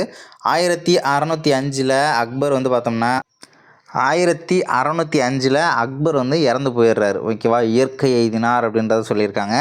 அவருடைய உடல் எங்கு நல்லடக்கம் செய்யப்பட்டதுங்கிறது மோஸ்ட் ரிப்பீட்டட் கொஸ்டின். ஆக்ராவுக்கு அருகே சிக்கந்தரா அப்படின்ற பகுதியில் நல்லடக்கம் செய்யப்பட்டது. எங்கு நல்லடக்கம் செய்யப்பட்டதுன்னா சிக்கந்தரா அப்படிங்கிற வார்த்தை ரொம்ப முக்கியம். இந்த சிக்கந்தரா எங்கே இருக்குன்னா ஆக்ராவுக்கும் பக்கத்தில் இருக்குது. எந்த வருஷம் இறந்து போனார்னா 1605 இறந்து போனார். அதுமாதிரி எந்த பகுதியில் வணிகம் செஞ்சுக்கிட்டு இருந்த ஐரோப்பியர்களை தோக்கடிச்சார்னா குஜராத் பகுதி. அதுமாதிரி மத்திய இந்தியாவில் யாரை தோக்கடிச்சார்னா ராணி துர்காவதி. அகமது நகரில் யார் கூட போர் மேற்கொண்டார் அப்படின்னு பார்க்கும்போது சந்த் பீவி. ஓகேவா, ஸோ இதெல்லாம் நமக்கு கொஸ்டின்ஸு. அதுமாதிரி அக்பருடைய கொள்கை அப்படின்னு பார்க்கும்போது ரொம்ப முக்கியமான ஒரு கொஸ்டின் இது. வாள் வலிமையின் மூலம் பெறப்படும் ஆதாயங்களை காட்டிலும் அன்பின் மூலம் பெறப்படும் ஆதாயங்களின் ஆயுள் வந்து அதிகம் என்பதை உணர்ந்திருந்த முகலாய மன்னன் யார் அப்படின்னு சொல்லிட்டு கேட்பாங்க. ஓகேவா, வாள் வலிமையெல்லாம் இங்கே பெருசு கிடையாது, அன்பு, பாசம், இரக்கம் இதுதான் பெருசு அப்படின்னு சொல்லிட்டு சொன்னது யார் அப்படின்னா அக்பர். ஓகேவா, ஏன் வந்து இந்த மாதிரி ஒரு டைலாக் வந்து சொல்லியிருக்காங்கன்னா, ஸோ இவர் வந்து பார்த்தோம்னா ராஜபுத்திர மன்னர்கள் ஸோ இருக்காங்க இல்லையா, ராஜபுத்திரர்கள் அப்படின்னா அவங்க இந்துக்கள் தான். ஸோ அந்த இந்துக்கள்லேருந்தும் பெண்கள் எடுத்து என்ன பண்ணியிருப்பாங்கன்னா கல்யாணம்லாம் பண்ணியிருப்பார். இருந்தாலும் இவருக்கு மதம் அப்படிங்கிறது ஒரு பெரிய விஷயம் கிடையாது. மதத்தை அப்புறம் பார்ப்போம், மனுஷனை ஃபஸ்ட்டு பார்ப்போங்கிறது தான் இவரோட கொள்கை. ஓகேவா, அதனால தான் வாள் வலிமையின் மூலம் பெறப்படும் ஆதாயங்களை காட்டிலும் அன்பின் மூலம் பெறப்படும் ஆதாயங்களின் ஆயுள் அதிகம் என்பதை உணர்ந்திருந்த ஒரு முகலாய மன்னனாக அக்பர் விளங்கினார் அப்படின்றதையும் சொல்லியிருக்காங்க. ஸோ அதனால் இந்து மக்களையும் வந்து நம்ம விட்டுறக்கூடாது அப்படின்னு சொல்லிட்டு அவங்களோட நம்பிக்கையும் நமக்கு வேணும் அப்படின்னு சொல்லிட்டு ஸோ அதற்காகவும் நிறைய முயற்சிகளை வந்து எடுத்திருக்காரு. முஸ்லீம்கள் அல்லாதோர் மீது விதிக்கப்பட்டிருந்த ஜிசியா வரியையும் இந்து பயணிகளின் மீது விதிக்கப்பட்டிருந்த வரிகளையும் நீக்கிறார். ஓகேவா, ஸோ முஸ்லீம் யாரெல்லாம் முஸ்லீம் இல்லையோ அவங்களாம் ஒரு டேக்ஸ் கட்டணும். உதாரணமாக சொல்லணும்னா இப்போ இந்துக்கள்லாம் இருக்காங்க இல்லையா, இப்போ இந்துக்கள்லாம் ஒரு டேக்ஸ் ஒன்று கட்டணும், ஜிசியா அப்படிங்கிற ஒரு வரியை ஒன்று கட்டணும். இந்த ஜிசியா வரி கட்டுற முறையை வந்து ஆரம்பிச்சு விட்டது குத்புதீன் ஐபக் அடிமை வம்சத்தின் முதல் சுல்தான் ஆகிய குத்புதீன் ஐபக் அப்படின்றவர் தான் தொடங்கியிருப்பார். அதே மாதிரி அடுத்தடுத்த ஆட்சியாளர்களில் சிலர் வந்து விதிச்சிருக்க மாட்டாங்க, சிலர் வந்து அந்த டேக்ஸ் வந்து வேணும் அப்படின்னு சொல்லியிருப்பாங்க. ஆனால் இவர் என்ன பண்ணுறாரு, இந்துக்கள் மேலே வந்து இந்த மாதிரி டேக்ஸ்லாம் போட வேணாம், முஸ்லீம்கள் அல்லாதோர் மீது விதிக்கப்பட்டிருந்த ஜிசியா வரி, அதேமாதிரி புனித பயண வரி, இந்த கோயிலுக்கெல்லாம் போகிறாங்க இல்லையா, ஸோ அதுக்காக போடப்படக்கூடிய அந்த வரியெல்லாம் வேணாம் அப்படின்னு சொல்லிட்டு நீக்கிறாரு. ராஜபுத்திர உயர்குடி பெண்களை திருமணம் செய்து கொள்கிறார். அதாவது ராஜபுத்திர கொள்கைன்னு சொல்லுவாங்க. ராஜபுத்திர கொள்கையை பின்பற்றிய முகலாய மன்னன் யார் அப்படின்னு கேட்டாங்கன்னா அக்பர் தான். ராஜபுத்திர கொள்கைனா என்ன, எல்லா வீட்லேருந்தும் பொண்ணு எடுத்து கல்யாணம் பண்ணிக்கிறது. ஓகேவா, ஒரு பொண்ணு கிடையாது, எந்தெந்த வீட்டிலலாம் நமக்கு வந்து ஆதரவு வேணுமோ அந்தந்த வீட்டிலலாம் ஒரு பொண்ணு எடுத்து கல்யாணம் பண்ணிக்கிறது தான் இந்த ராஜபுத்திர கொள்கை. பின்னர் தன் மகனுக்கும் ராஜபுத்திர பெண்ணை திருமணம் செய்து வைத்தார். பேரரசின் உயர் பதவிகளில் ராஜபுத்திர பிரபுக்களை பணியமர்த்தினார். ஜெய்ப்பூரை சேர்ந்த ராஜா மான்சிங் ஒரு முறை காபூலின் ஆளுநராக அனுப்பி வைக்கப்பட்டார். அந்தளவுக்கே சொல்லியிருக்காங்க பாருங்கள். ஜெய்ப்பூரை சேர்ந்த ராஜா மான்சிங் அப்படிங்கிறவர் காபூலின் ஆளுநராகவே அனுப்பி வைக்கப்பட்டார் அப்படின்றதையும் சொல்லியிருக்காங்க. யார் அப்படின்றதையும் பார்த்துக்கோங்க. ஸோ அக்பர் அனைத்து மதங்களை சார்ந்தோரையும் சமமாகவும் பெருந்தன்மையோடும் நடத்தினார். சூஃபி துறவியான சலீம் சிஸ்டியையும் சீக்கிய குருவான குரு ராம்தாஸ் அப்படின்னு சொல்லுவாங்க இல்லையா, ஸோ அவங்கெல்லாம் வந்து அக்பரோட அவையில் ரொம்ப அளவில்லாத மதிப்பு மரியாதையெல்லாம் வந்து பெற்றிருந்தனர் அப்படின்றதையும் சொல்லியிருக்காங்க. இப்போ எப்படி கேட்பாங்க, சூஃபி துறவி சலீம் சிஸ்டியை ஆதரித்தவர் யார், யாருடைய அவையில் சலீம் சிஸ்டி சிறந்து நல்ல பண்புகளோடு நல்ல மரியாதையோடு விளங்கினார் அப்படின்னு சொல்லிட்டு கேட்பாங்க. அக்பர். சீக்கிய குருவான ராம்தாஸ் யாருடைய அவையில் சிறப்பாக இருந்தார் அப்படின்னு கேட்கும்போது அக்பர். ஓகேவா, இப்படி தான் நமக்கு கொஸ்டின் அப்படின்றது கேட்பாங்க. குரு ராம்தாஸுக்கு அமிர்தசரஸ், பஞ்சாபில் இருக்கு இல்லையா அமிர்தசரஸ், ஸோ குரு ராம்தாஸுக்கு அமிர்தசரஸில் அக்பர் பரிசாக வழங்கிய இடத்தில்தான் பின்னர் ஹர்மிந்தர் சாஹிப் கருவறை கட்டப்பட்டது அப்படின்றத சொல்லியிருக்காங்க. Most repeated question. யாருக்கு அக்பர் பரிசாக வழங்கிய இடத்தில் ஹர்மிந்தர் சாஹிப் கருவறை கட்டப்பட்டது அப்படின்னு கேட்கலாம். குரு ராம்தாஸுக்கு கொடுத்துருப்பாரு. அப்படி இல்லை அப்படின்னா அமிர்தசரஸில் பரிசாக யாருக்கு அக்பரால் இடம் வழங்கப்பட்டது அப்படின்னு கேட்டாலும் குரு ராம்தாஸ். மொத்தத்தில் வாங்கினது குரு ராம்தாஸு. அந்த இடத்துல என்ன கட்டினாங்கன்னா ஹர்மிந்தர் சாஹிப் கருவறை அப்படின்றத சொல்லியிருக்காங்க. அதே மாதிரி புதிய நகரான பதேபூர் சிக்ரியில் அக்பரால் கட்டப்பட்ட இபாதத் கானா என்னும் மண்டபத்தில் அனைத்து மதங்களின் அறிஞர்களும் ஒன்று கூடி உரையாடினர் அப்படின்றத சொல்லியிருக்காங்க. இந்த இபாதத் கானா அப்படின்ற மண்டபம் எங்கே இருக்குன்னா பதேபூர் சிக்ரி, அது ஒரு புதிய நகரம், அக்பரால் உருவாக்கப்பட்ட ஒரு புதிய நகரம். ஸோ அங்கே இருக்கக்கூடிய ஒரு மண்டபம் தான் இபாதத் கானா. இந்து மதத்தை சேர்ந்தவங்க, இஸ்லாம் மதத்தை சேர்ந்தவங்க, கிறிஸ்தவ மதத்தை சேர்ந்தவங்க யாராக இருந்தாலும் சரி தான். ஸோ அந்த இடத்துல வந்து கூடி என்ன பண்ணலாம், ஸோ அவங்க வந்து உரையாடலாம் அப்படின்றத சொல்லியிருக்காங்க. ஸோ அதுதான் வந்து இபாதத் கானா அப்படின்றத சொல்லியிருக்காங்க. பண்பாட்டு பங்களிப்பு, அக்பர் வந்து கல்விக்கு நிறைய ஆதரவு கொடுத்தாரு. அடுத்தது வந்து பார்த்தோம்னா பாடலாசிரியர், அக்பருடைய அவையில் இடம்பெற்றிருந்த பாடலாசிரியரும் இசை மேதையும் யார் அப்படின்னு கேட்டாங்கன்னா பாடலாசிரியர் மற்றும் இசை மேதை அப்படின்னு தான் சொல்லணும். ஓகேவா, மொத்தத்தில் இசை மேதை யாருன்றத நிறைய டைம் கேட்டிருக்காங்க. தான்சே அப்படின்னு கொடுப்பாங்க, தான்சே அப்படின்னு கொடுக்கலாம், தான்சென் அப்படின்னு கொடுக்கலாம். அக்பரின் அவையில் இருந்த ஓவியர் யார், ஓவியர் வந்து தஸ்வந்த். ஓகேவா, இசை மேதை அப்படின்னா தான்சே, ஓவியர்னா தஸ்வந்த், ரொம்ப முக்கியமானது. ஓகேவா, அக்பரின் அவையில் இருந்த ஓவியர் யார் அப்படின்னு சொல்லிட்டு கேட்பாங்க. அதேமாதிரி ஓவியர் தஸ்வந்த் வந்து யாருடைய அவையில் வந்து இருந்தார், யாருடைய அவையை அலங்கரித்தார் அப்படின்னு சொல்லிட்டும் கேட்கலாம். அடுத்தது அக்பருடைய மகன் ஜஹாங்கீர் 1605 ஆரம்பித்து 1627 வரை ஜஹாங்கீருடைய ஆட்சி அப்படின்றத சொல்லியிருப்பாங்க. ஸோ நீதிச்சங்கிலி அப்படிங்கிற ஒரு முறையை வந்து கொண்டுட்டு வந்தது இந்த ஜஹாங்கீர் தான். நீதிச்சங்கிலி அப்படிங்கிற ஒரு முறையை. ஸோ என்ன சொல்லியிருக்காங்கன்னு பார்க்கலாம். அக்பருக்கு பின்னர் அவருடைய ராஜபுத்திர மனைவிக்கு பிறந்த இளவரசர் சலீம், ஓகேவா, இவருடைய பேர் என்னென்னா சலீம் தான் இவருடைய இயற்பெயர் அப்படின்னே சொல்லலாம். சலீம் நூருதீன் முகமது ஜஹாங்கீர் உலகத்தை கைப்பற்றியவர் என்ற பெயரில் மகுடம் சூடினார். இவரோட பேர் சலீம் தான், ஆனால் அரியணையில் ஏறும்போது பேரை வந்து மாற்றிக்கிறாரு. நூருதீன் முகமது ஜஹாங்கீர் அப்படின்னு சொல்லிட்டு பேரை மாற்றிக்கிறாங்க. அந்த பேருக்கு அர்த்தம் என்னப்பா அப்படின்னா உலகத்தை கைப்பற்றியவர் அப்படிங்கிறது அந்த பேரினுடைய அர்த்தம், ஓகேவா. மகுடம் சூடினார். அதுக்கப்புறம் அரசாட்சியை காட்டிலும் கலைகள், ஓவியங்கள், தோட்டங்கள், மலர்கள் ஆகியவற்றின் மீது அதிக ஈடுபாடு கொண்டவர் எந்த முகலாய மன்னன் அப்படின்னு சொல்லிட்டு கேட்கலாம். ரொம்ப முக்கியமான கொஸ்டின். அரசாட்சியை காட்டிலும் நிறைய ஓவியங்கள் இவருக்கு ரொம்ப பிடிக்கும், நிறைய தோட்டங்கள் அமைக்கிறது பிடிக்கும். பூவெல்லாம் பார்த்தோம்னா அந்த கவிதை மாதிரிலாம் இருக்கும்ல, ரசிக்கிறோம் இல்லையா, ஸோ அந்த மாதிரி வந்து ஈடுபாடுகள் வந்து இவருக்கு ரொம்ப அதிகம். இதனால் ஜஹாங்கீரின் மனைவியார் நூர்ஜஹான் என அறியப்பட்ட மெஹருநிசா, ஜஹாங்கீரோட மனைவி, ஓகேவா. ஜஹாங்கீருடைய மனைவி யார் அப்படின்னு கேட்டாங்கன்னா நூர்ஜஹான். நூர்ஜஹான் அப்படின்றவங்கள வேறு எப்படி சொல்லலாம், மெஹருநிசா அப்படின்னும் சொல்லலாம், ஓகேவா. ஸோ அந்த மெஹருநிசா உண்மையான அதிகாரத்தை பெற்றவராக திகழ்ந்தார் அப்படின்றதையும் சொல்லியிருக்காங்க. தந்தையாரின் மரபுகளை ஓரளவு ஜஹாங்கீர் பின்பற்றினார். அக்பர் காலத்து சமய சகிப்புத்தன்மை ஜஹாங்கீர் காலத்திலும் தொடர்ந்தது அப்படின்றத சொல்லியிருக்காங்க. அக்பர் எப்படி வந்து இந்து மத மக்களுக்கெல்லாம் ரொம்ப ஆதரவாக இருந்தாரோ அதே மாதிரி ஜஹாங்கீரும் இருந்தார் அப்படின்றத சொல்லியிருப்பாங்க. ஆனால் ஷாஜஹான்லாம் அப்படி கிடையாது. ஷாஜஹான்லாம் சமய சகிப்புத்தன்மைலாம் அவருக்கு கிடையாது, ஓகேவா. ஆனாலும் தமக்கு எதிராக அரியணையை கைப்பற்ற முயற்சி மேற்கொண்டு கலகம் விளைவித்த தனது மகன், யாரோட பையன் அப்படின்னா ஜஹாங்கீரோட பையனே வந்து அப்பாவுக்கு எதிராக வந்து அப்பாவுக்கு அகெயின்ஸ்டாக வந்து சண்டை போட வர்றாரு. யார் அப்படின்னா அவரோட பேர் வந்து குஸ்ரு, ஓகேவா. குஸ்ரு அப்படின்னு சொல்லுவாங்க.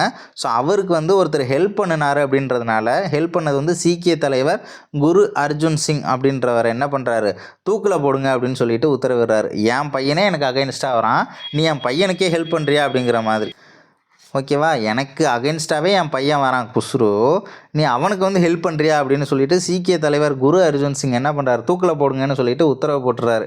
இப்போ முடிஞ்ச பட்சா முகலாயர்களுக்கும் சீக்கியர்களுக்கும் பயங்கர பிரச்சனை வந்து ஆரம்பிச்சிடும், ஓகேவா. ஸோ இது வந்து ரொம்ப முக்கியமான கொஸ்டின், மோஸ்ட் ரிப்பீட்டட் கொஸ்டின் அப்படின்னே சொல்லலாம், ஓகேவா. ஏன் வந்து குரு அர்ஜுன் சிங்கை தூக்கில் போட்டார் ஜஹாங்கீர்னு கேட்கலாம், என்ன ரீசன் அப்படின்றத கேட்கலாம். அதே மாதிரி குஸ்ருவுக்கு உதவிய சீக்கிய தலைவர் யார் அப்படின்னு கேட்கலாம். எந்த சீக்கிய தலைவரை ஜஹாங்கீர் வந்து தூக்கில் போட்டார் அப்படின்னு சொல்லிட்டு கூட கேட்கலாம், குரு அர்ஜுன் சிங், ஓகேவா.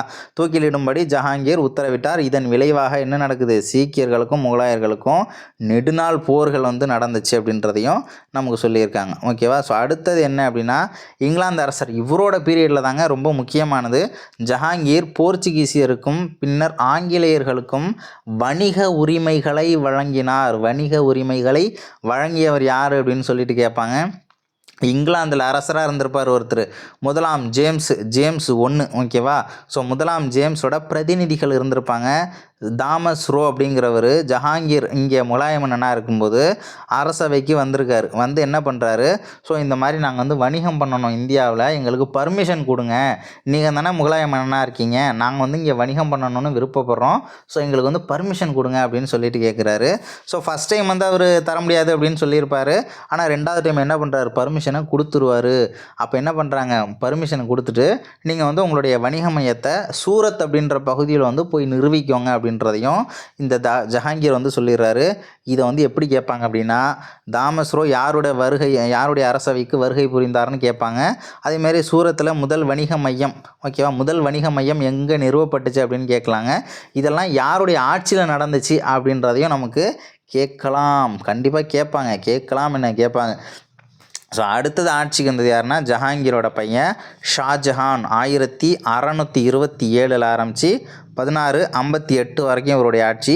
ஜஹாங்கீரை தொடர்ந்து இளவரசர் குர்ரம், ஓகேவா. ஷாஜஹானோட பேர் வந்து இயற்பெயர் என்ன அப்படின்னு கேட்டாங்கன்னா குர்ரம் அப்படிங்கிறது தான் அவருடைய பேர், ஓகேவா.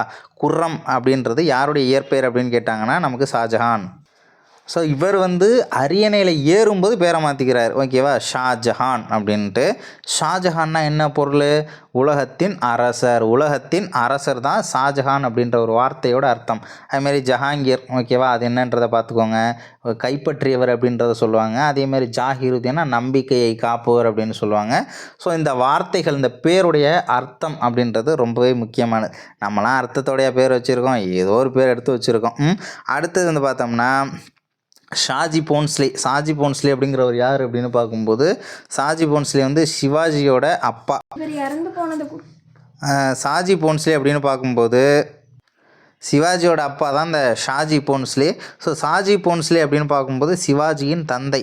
ஸோ ஷாஜி போன்ஸ்லே போன்றோர் தக்கான அரசர்களிடம் பணியில் சேர்ந்தனர். யாருடைய காலத்தில்னு கேட்பாங்க, ஷாஜஹான். ஓகேவா, இவர்கள் மராத்திய வீரர்களை கொண்ட அணிகளுக்கு பயிற்சி அளித்து முகலாயர்களுக்கு எதிராக போரிட செய்தனர் அப்படின்றதையும் சொல்லியிருக்காங்க. தக்கான அரசர்கள்லாம் இருப்பாங்கள்ல, ஸோ அவங்கள்ட்ட வந்து வேலை பார்த்துருக்காரு ஷாஜி போன்ஸ்லே. ஸோ அவங்க வந்து பார்த்தோம்னா தக்கான அரசர்கள் வந்து முகலாயர்களுக்கு அகென்ஸ்டாக வந்து இவங்களை வந்து யூஸ் பண்ணியிருக்காங்க, ட்ரைனிங் எல்லாம் கொடுத்து. யாருடைய காலத்தில் நடந்திருக்குன்னா ஷாஜஹான்.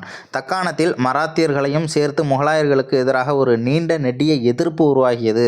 சமய விடயங்களில், அதாவது சமய விஷயங்களில் ஷாஜஹான் சகிப்புத்தன்மை அற்றவராக விளங்கினார். அக்பர் மாதிரியெல்லாம் இவர் கிடையாது. ஓகேவா, அக்பர் வந்து ஜிசியா வரியெல்லாம் வேணான்னு சொன்னார். ஆனால் இவர் வந்து ஜிசியா வரி வந்து வேணும் அப்படின்னு சொல்லிட்டுலாம் சொல்லலை. ஆனால் வந்து முஸ்லீம்ஸ் தான் ரொம்ப முக்கியம், இஸ்லாம் தான் பெருசு அப்படின்ற மாதிரி கொஞ்சம் முக்கியத்துவம் கொடுத்துருப்பாரு. ஸோ சகிப்புத்தன்மை அற்றவர் அப்படின்றத சொல்லியிருக்காங்க. சகிப்புத்தன்மை இல்லாதவராக விளங்கினார் அப்படின்னு தான் நமக்கு கொடுக்கணும். ஓகேவா, சகிப்புத்தன்மை உடையவராக இருந்தார் அப்படின்னு சொல்லிட்டு ஆப்ஷனில் வைக்கலாம், பார்த்துக்கோங்க. அடுத்தது வந்து பார்த்தோம்னா 1657 ஷாஜஹானுக்கு நோய்வாய்ப்படுது, உடல்நிலை சரியில்லாமல் போயிடுது. ஸோ அவருக்கு வந்து பார்த்தோம்னா 4 பசங்க, தாரா, சூஜா, முராத்து, அப்புறம் அவுரங்கசீப் அப்படிங்கிற 4 பசங்க. தாரா, சூஜா, முராத்து, அப்புறம் அவுரங்கசீப் அப்படின்ற 4 பசங்க வந்து பார்த்தோம்னா ஷாஜஹானுக்கு மொத்தம் 4 பசங்க. ஸோ அதில் வந்து அவுரங்கசீப் தான் வந்து பார்த்தோம்னா என்ன பண்ணுறாரு, 3 தம்பிகளையும் தோக்கடிக்கிறார், 3 சகோதரர்களையும் தோக்கடிக்கிறார்.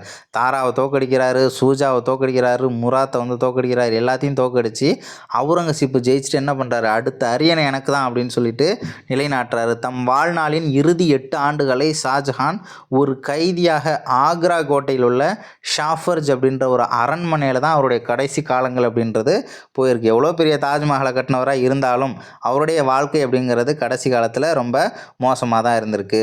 ஸோ ஷாஜஹானுடைய மகன் அவுரங்கசீப்புடைய ஆட்சி 1658 ஆரம்பித்து 1707 வரைக்கும் இவருடைய ஆட்சி நடக்குது. முகலாய மாமன்னர்களில் கடைசி அரசர் யார் அப்படின்னு கேட்டாங்கன்னா அவுரங்கசீப். ஓகேவா, தம் தந்தையை ஜெயிலில் போட்டுட்டு ஆட்சியை வந்து தொடங்குறாரு. இவர் வந்து பார்த்தோம்னா ஆலம்கீர் அப்படின்னு சொல்லுவாங்க. ஆலம்கீர் அப்படின்னா உலகை கைப்பற்றியவர் அப்படின்றது அர்த்தம். ஓகேவா, உலகை கைப்பற்றியவர் அப்படின்றத சொல்லியிருப்பாங்க. பார்த்துக்கோங்க, ஒவ்வொரு வார்த்தைக்கும் அர்த்தம் அப்படின்றது இது வந்து ஜஹாங்கீருக்கும் இந்த ஆலம்கீர் அப்படின்ற வார்த்தைக்கும் கிட்டத்தட்ட ஒரே மாதிரியே இருக்கும். ஓகேவா, ஸோ அதனால் கொஞ்சம் உஷாராக படிச்சுக்கோங்க. ஆலம்கீர் என்னும் பட்டத்தை சூட்டி கொண்டார். இவர் தம் தாத்தா ஜஹாங்கீரை போல கலைகளின் மீது ஆர்வம் கொண்டவராகவோ தந்தை ஷாஜஹானை போல கட்டிடக்கலையில் நாட்டம் கொண்டவராகவோ இல்லை. ஓகேவா, இவருக்கு வந்து மதம் தான் ரொம்ப முக்கியமாக இருந்திருக்கு. தமது மதத்தை தவிர ஏனைய மதங்களை அவர் சகித்து கொள்ளவே இல்லை. இந்துக்களின் மீது போடுறா திரும்ப ஜிசியா வரி அப்படின்னு சொல்லிட்டு ஜிசியா வரி, புனித யாத்திரை வரி, ஸோ எல்லாத்தையும் வந்து என்ன பண்ணிட்டாரு, கொண்டு வந்துட்டார். இந்துக்களுக்கு கவர்மெண்ட் ஜாப்லாம் கிடையாது அப்படின்றத அவுரங்கசீப் சொல்கிறாரு. அதே மாதிரி வேறு இந்த பாயிண்ட்லாம் நமக்கு முக்கியம் கிடையாது. ஸோ இருந்தாலும் தெரிஞ்சுப்போம். 1658க்கும் 1689க்கும் இடைப்பட்ட காலத்தில் வட இந்தியாவில் இருந்த அவுரங்கசீப் பண்டேலர்கள், சீக்கியர்கள், ஜாட்டுகள், சத்னாமியர்கள் ஆகியோரின் கலகங்களை அடக்குனார் அப்படின்றதையும் சொல்லியிருக்காங்க. இருந்தாலும் வந்து பார்த்தோம்னா இதில் நமக்கு முக்கியமான கொஸ்டின் அப்படின்றது வேறு எதுவும் இல்லை. ஸோ அடுத்தது ராஜபுத்திரர் மற்றும் மராத்தியருடன் கொண்டிருந்த உறவு, அதாவது அவுரங்கசீப்போட காலத்தில். ஸோ தக்காணத்தில் இளவரசர் அக்பர் சிவாஜியின் மகன் சாம்பாஜியுடன் ஒப்பந்தம் ஒன்றை மேற்கொண்டார்.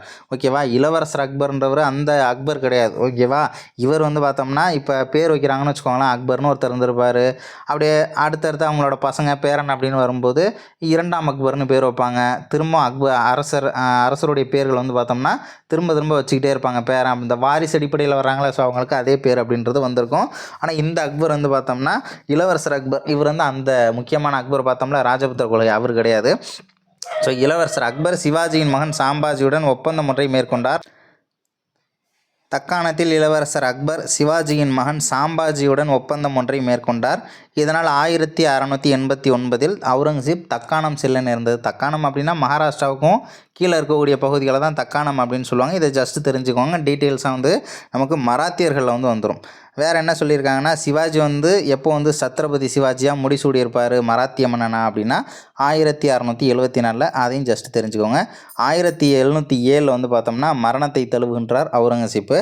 அதேமாரி அவுரங்கசீப்போட ஆட்சியின் இறுதி கட்டத்தில் ஆங்கிலேயர்கள், அதாவது மதராஸ், சென்னை, கல்கத்தா, பம்பாய் ஆகிய இடங்களில் தங்கள் வணிக மையங்களை வலுவாக நிறுவினர். பர்மிஷன் வாங்கினது யார் காலத்தில் அப்படின்னா ஜஹாங்கீர். ஓகேவா, அவர் வந்து முகலாய மன்னனாக இருக்கும்போது நடந்துச்சு. வலுவாக யாருடைய காலத்தில் வணிக மையங்கள் நிறுவப்பட்டது அப்படின்னு கேட்டாங்கன்னா அவுரங்கசீப். பிரெஞ்சுக்காரர்கள் தங்களின் முதன்மை வணிக மையத்தை பாண்டிச்சேரியில் நிறுவினர். யாருடைய காலத்தில், யார் முகலாய மன்னனாக இருக்கும்போது நடந்துச்சுன்னு கேட்பாங்க, அவுரங்கசீப். சரி, முகலாயர்களுடைய நிர்வாகம் அப்படின்றத பார்க்கலாம். அவுரங்கசீப்போட ஒரு பெரிய பேரரசு அப்படின்றது முடிஞ்சிருது. ஸோ இதுக்கப்புறம் நிறைய ஆட்சியாளர்கள் வந்தாலும் முகலாய மன்னர்கள் அப்படின்னு சொல்லக்கூடிய அளவுக்கே ஃபஸ்ட்டு யாரும் பெருசாக இல்லை. ஓகேவா, ஸோ முகலாயர்களுடைய நிர்வாகம் எப்படி இருந்துச்சுன்னா, மைய நிர்வாகம் எப்படி இருந்துச்சு அப்படின்றதையும் பார்க்கலாம். ஃபுல்லாக கதையாக தான் கொடுத்துருப்பாங்க. அரசர் தான் எல்லாத்துக்கும் கடவுள் மாதிரி, அந்த அரசாட்சிக்கே கடவுள் மாதிரி யார் அப்படின்னா அரசர் தான். நம்ம முக்கியமான இடத்த மட்டும் பார்க்கலாம். வக்கீல் அப்படின்னா பிரதம மந்திரி. அடுத்தது வஜீர் அல்லது திவான் அப்படின்னா வருவாய்த்துறை மற்றும் செலவுகளை கண்காணித்தவர் தான் வஜீர் அல்லது திவான் அப்படின்னு சொல்லுவாங்க. மீர் பாக்ஷி அப்படின்னா இராணுவத்துறை அமைச்சர். ஓகேவா, இராணுவத்தில் இருக்கிறவங்களாம் பாக்ஸிங் தெரிஞ்சவங்களாக இருந்தாங்கன்னு ஞாபகம் வச்சுக்கோங்க. மீர் சமான் அப்படின்னா அரண்மனை நிர்வாகத்தை கவனித்தவர். ஓகேவா, அரண்மனையில் ஜாமானெல்லாம் கொண்டு போய் பூட்டின்னு ஞாபகம் வச்சுக்கோங்க. ஓகேவா, நிறைய ஜாமான், வீட்டு ஜாமான்லாம் எங்கே கொண்டு போய் வைக்கணும் அப்படின்னா அரண்மனையில் கொண்டு போயிட்டு வச்சுருப்பாங்க அப்படின்றத ஞாபகம் வச்சுக்கோங்க. ஜஸ்ட் ஒரு ஷார்ட்கட்டாக. குவாஜி அப்படின்றவங்க யார் அப்படின்னா தலைமை நீதிபதி. சதா உஸ் சுதூர் அப்படின்றவங்க இஸ்லாமிய சட்டங்களை நடைமுறைப்படுத்தியவங்க. இஸ்லாமிய சட்டங்கள் சாரியா அப்படின்னு சொல்லுவாங்க. ஸோ அந்த சட்டங்களை நடைமுறைப்படுத்தினது எந்த பதவியில் இருந்தவங்க அப்படின்னா சதா உஸ் சுதூர் அப்படின்றவங்க தான். அதுமாதிரி மாகாண நிர்வாகம் அப்படின்னு பார்க்கும்போது, இப்போ இந்தியா அப்படிங்கிறது நிறைய மாநிலங்களாக பிரிக்கப்பட்டிருக்கு. மாநிலங்கள் நிறைய மாவட்டங்களாக பிரிக்கப்பட்டிருக்கு. மாவட்டங்கள் நிறைய வட்டங்களாக பிரிக்கப்பட்டிருக்கு. வட்டங்கள் வந்து பார்த்தோம்னா நிறைய ஒன்றியங்களாக பிரிக்கப்பட்டிருக்கு. ஒன்றியங்கள் வந்து பார்த்தோம்னா நிறைய கிராமங்களாக பிரிக்கப்பட்டிருக்கு அப்படின்றதெல்லாம் நமக்கு தெரியும்ல. ஸோ அதே மாதிரி இங்கே வந்து பார்த்தோம்னா அரசாட்சி அப்படிங்கிறது அப்படின்னா சுபேதார் அப்படின்னு சொல்லுவாங்க. சுபாக்கள். ஓகேவா, சுபேதாரால் நிர்வகிக்கப்பட்ட சுபாக்களாக பிரிக்கப்பட்டிருந்தது. சுபாக்கள் வந்து பார்த்தோம்னா சர்க்கார்களாக பிரிக்கப்பட்டிருந்தது. சர்க்கார் அப்படின்னா மாவட்டங்கள். சர்க்கார் அப்படின்றது நிறைய பர்கானாவாக பிரிக்கப்பட்டிருந்தது. ஓகேவா, ஸோ எப்படி ஞாபகம் வச்சுக்கலாம் அப்படின்னா சுசர்பர் அப்படின்னு கூட ஞாபகம் வச்சுக்கலாம். பல கிராமங்களை உள்ளடக்கிய பிரிவு வந்து பர்கானா அப்படின்றத சொல்லியிருப்பாங்க. ஸோ உள்ளாட்சி நிர்வாகம் அப்படின்னு பார்க்கும்போது நகரங்கள், பெருநகரங்கள் எல்லாமே கொத்தவால் என்னும் அதிகாரிகளால் நிர்வகிக்கப்பட்டன. கொத்தவால் அப்படின்றவர் யார் அப்படின்னா சட்ட ஒழுங்கை பராமரித்தவர். சட்ட ஒழுங்குனா ஒரு போலீஸ் மாதிரி. சட்ட ஒழுங்கு சரியில்லைன்னா கொத்தி போடுவார் கொத்தி. ஓகேவா, இல்லைனா வாழை வச்சு அடிப்பாருன்னு கூட ஞாபகம் வச்சுக்கோங்க. சட்ட ஒழுங்கை சரியாக வந்து பராமரிக்கல அப்படின்னா என்ன பண்ணுவார், கொத்தி போடுவார் கொத்தி அப்படின்றத ஞாபகம் வச்சுக்கோங்க. ஸோ வேறு என்ன கொடுத்துருக்காங்க அப்படின்னா படை நிர்வாகம் முகலாயர்கள் பீரியடில் காலாட்படை இருந்துச்சு. அதாவது ஆர்மி ஃபோர்ஸு, குதிரைப்படை இருந்துச்சு, யானைப்படை இருந்துச்சு, பீரங்கி படை இருந்துச்சு. அதுக்கப்புறம் மன்சப்தாரி முறை.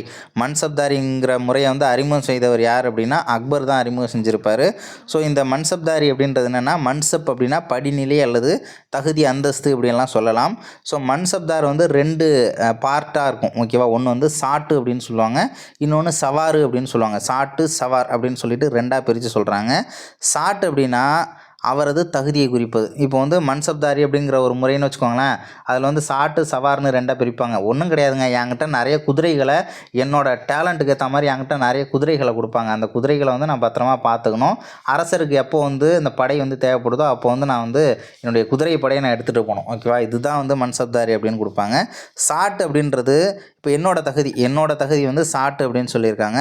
சவார் அப்படின்னா என்னென்னா மன்சப்தாரி. இப்போ நான் தானே மன்சப்தாரி அப்படின்னா மன்சப்தார் பராமரிக்க வேண்டிய குதிரைகள் மற்றும் குதிரை வீரர்களோட எண்ணிக்கையை குறிப்பது அப்படின்றதையும் நமக்கு குறிக்கக்கூடிய வார்த்தை தான் அந்த சவார் அப்படிங்கிறது.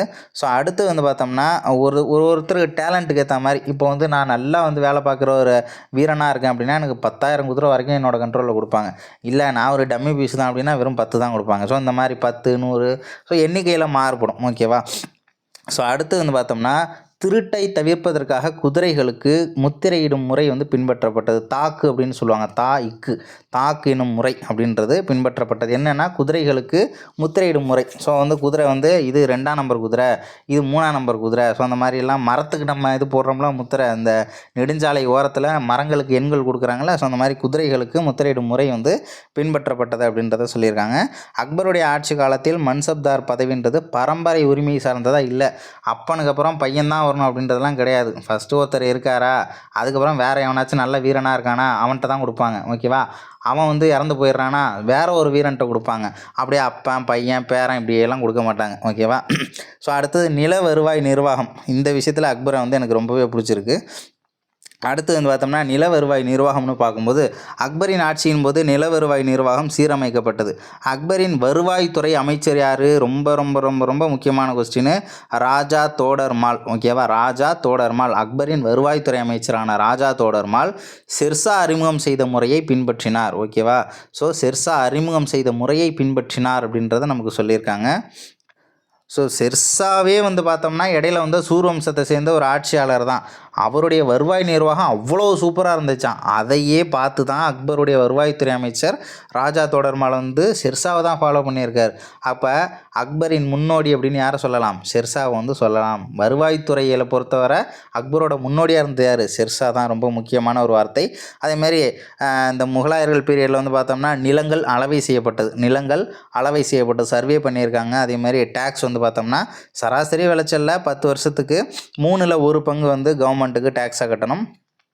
அதேமாதிரி ஷாஜஹானோட காலத்தில் வந்து ஜப்து அல்லது ஜப்தி என்னும் முறையானது தக்கான மாகாணங்களுக்கும் நீட்டிக்கப்பட்டதுன்னு சொல்லியிருக்காங்க.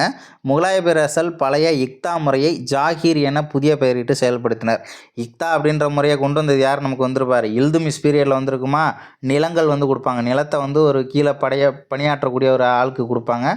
ஸோ அவங்க வந்து அந்த இடத்த வந்து டேக்ஸ்லாம் கலெக்ட் பண்ணி என்ன பண்ணிக்கலாம், ஸோ அவங்க வந்து பயன்படுத்திக்கலாம். அரசனுக்கு தேவைப்படும் போது என்ன பண்ணணும், ஸோ அவங்க வந்து அரசருக்கு உதவி செய்யணும். ஸோ அதுதான் வந்து அந்த இக்தா அப்படின்ற முறையை சொல்லியிருப்பாங்க. இக்தா அப்படின்னா நிலம்.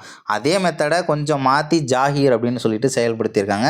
ஸோ அடுத்தது வந்து பார்த்தோம்னா மாவட்ட அளவிலான வரி வசூல் அதிகாரியை எப்படி சொல்லியிருக்காங்க அப்படின்னா அமில் குஜார் அப்படின்னு சொல்லியிருக்காங்க. அமில் குஜார் அப்படின்னு. ஜமீன்தாரி முறை அப்படின்னு பார்க்கும்போது நில உரிமையாளர்களிடமிருந்து நிலவரியை வசூலிக்க பணியமர்த்தப்பட்டவர்கள் தான் ஜமீன்தாரர்கள் அப்படின்றதையும் நமக்கு சொல்லியிருக்காங்க.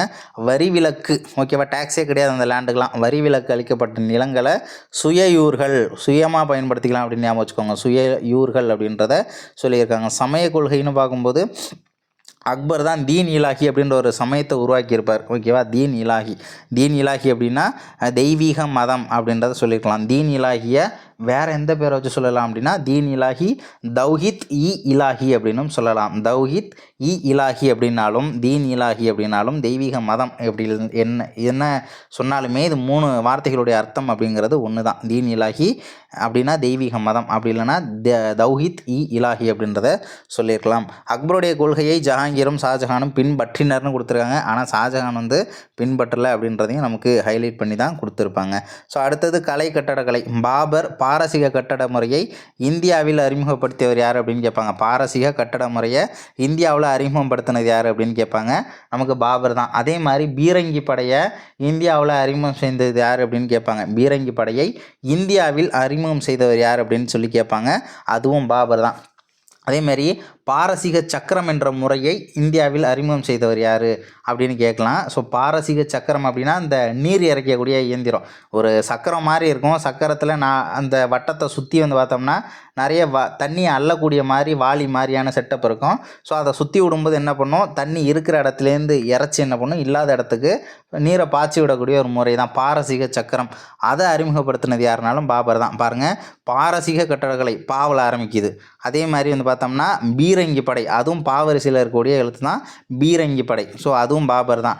அடுத்தது வந்து பார்த்தோம்னா பாரசீக சக்கரம், அதுலேயும் பாவில் தான் ஆரம்பிக்குது. பான் எல்லாமே பா பி இந்த மாதிரி தானே ஆரம்பிக்குது. ஸோ அது எல்லாமே பாபர் அறிமுகம் செய்தது. அதுவே நீர் இறைக்கும் இயந்திரம் அப்படின்னு கேட்டாலும் என்ன தான் நமக்கு பாபர் தான் சொல்லணும். பாரசீக சக்கரம் அப்படின்னு கேட்கலாம். அப்படி இல்லைன்னா நீர் இறைக்கும் இயந்திரம் அப்படின்னு சொல்லிட்டு நமக்கு கேட்கலாம். அக்பர் வந்து பார்த்தோம்னா அவர் ஒரு முறையில் கண்டுபிடிச்சிருப்பார். வெடி உப்பை பயன்படுத்தி நீரை குளிர்விப்பதற்கான ஒரு முறையை கண்டறிந்தவர் யார்? வெடி உப்பை பயன்படுத்தி நீரை குளிர்விப்பதற்கான முறையை கண்டறிந்தவர் யார் அப்படின்னா அக்பர். ஓகேவா, வெடி உப்பு மட்டும்தான் அக்பர். பாரசீக சக்கரம், பாரசீக கட்டடம், பீரங்கி படை இதெல்லாமே பாபர் வந்துடுவார். ஸோ அதே மாதிரி ஹுமாயூனின் டெல்லி அரண்மனை தீன் இ பானா. ஓகேவா, ஹுமாயூனோட டெல்லி அரண்மனை தீன் இ பானா அப்படின்றத கட்டினது யாருன்னா ஹுமாயூன் தான். டெல்லியில் கட்டியிருப்பார். ஸோ அதை வந்து பின்னாடி ஷெர்ஷா வந்து இடிச்சிருக்கலாம். ஸோ இடிச்சிட்டு என்ன பண்ணியிருக்கலாம், அந்த இடத்துல வந்து ஷெர்ஷா வந்து புராண கிலாவை வந்து கட்டிடலாம் அப்படின்றதையும் நம்ம வரலாற்று ஆய்வாளர்கள் கண்டறிஞ்சு சொல்லியிருக்காங்க. ஸோ அடுத்தது ஷெர்ஷாவின் ஆட்சி காலத்தில் கட்டப்பட்ட மிக முக்கியமான நினைவு சின்னம் பீகாரில் சசாராம் என்னும் இடத்தில் அமைந்துள்ள கல்லறை மாடம். இது யாருடைய கல்லறை மாடம்னா சசாராம் அப்படிங்கிறது இவர் ஷெர்ஷாவோட கல்லறை மாடம் தான். ஓகேவா, ஸோ அவரே வந்து கட்டிக்கிட்டாரு. திவானி காஸ், திவானி ஆம், பஞ்ச் மஹால் அதாவது பிரமிடு வடிவிலான 5 அடுக்கு கட்டடம், ரங் மஹால், சலீம் சிஸ்டியோட கல்லறை, புலந்தர்வாசா இது எல்லாமே அக்பரால் கட்டப்பட்டது அப்படின்றதையும் சொல்லியிருக்காங்க. சிக்கந்தராவில் உள்ள அக்பரின் கல்லறை கட்டடப் பணிகளை ஜஹாங்கீர் தான் முடிக்கிறார். ஓகேவா, ஜஹாங்கீர் யார், அக்பரோட பையன் தானே. ஸோ அவர் தான் வந்து கம்ப்ளீட் பண்ணுறாரு. மேலும் ஆக்ராவில் நூர்ஜஹானின் தந்தையான இம்மத் உத் தௌலா, ஓகேவா, அப்படி இல்லைன்னா இதிமத் தௌலா அப்படின்னு கொடுப்பாங்க. இதிமத் தௌலா, இமத் உத் தௌலா அப்படின்லாம் கொடுப்பாங்க. ஸோ அதில் வந்து நூர்ஜஹானோட அப்பா தான் இந்த இதிமத் தௌலா. ஸோ அவருடைய கல்லறையை வந்து கட்டினது யாருனாலும் அது ஜஹாங்கீர் தான். ஏன் அப்படின்னா ஜஹாங்கீரோட மாமனார் தான் இந்த இதிமத் தௌலா. ஓகேவா, அதாவது யாருடைய அப்பா, நூர்ஜஹானோட அப்பா, மாமனார். ஓகேவா, ஜஹாங்கீருக்கு மாமனார். அதே மாதிரி அவுரங்கசீப்போட பையன் ஆஜாம் ஷா வந்து தன்னுடைய தாயின் அன்பை போற்றும் வகையில் அவுரங்காபாத்தில் கட்டப்பட்ட பிபிகா மக்பாரா என்னும் கல்லறை மாடம் குறிப்பிடத்தக்கது அப்படின்றதையும் நமக்கு சொல்லியிருக்காங்க. ஸோ அடுத்தது வந்து பார்த்தோம்னா என்ன சொல்லியிருக்காங்கன்னா, லால் குயிலா என அழைக்கப்படும் டெல்லியில் உள்ள செங்கோட்டை வந்து முகலாய பேரரசர்களின் வாழ்விடம் அப்படின்னு சொல்லியிருக்காங்க. லால் குயிலா அப்படின்னா அது செங்கோட்டை தான். 1639 ஷாஜஹான் வந்து கட்டப்பட்டது. சிவப்பு நிற கற்களை பயன்படுத்தி கட்டப்பட்டது. செங்கோட்டை அப்படின்னு சொல்கிறாங்களா அதுதான். ஸோ இவ்வளோ தான் முகலாயர்கள் அப்படிங்கிறது. ஸோ அடுத்த வீடியோவில் அடுத்த பாடத்தை பற்றி பார்க்கலாம். தேங்க்யூ.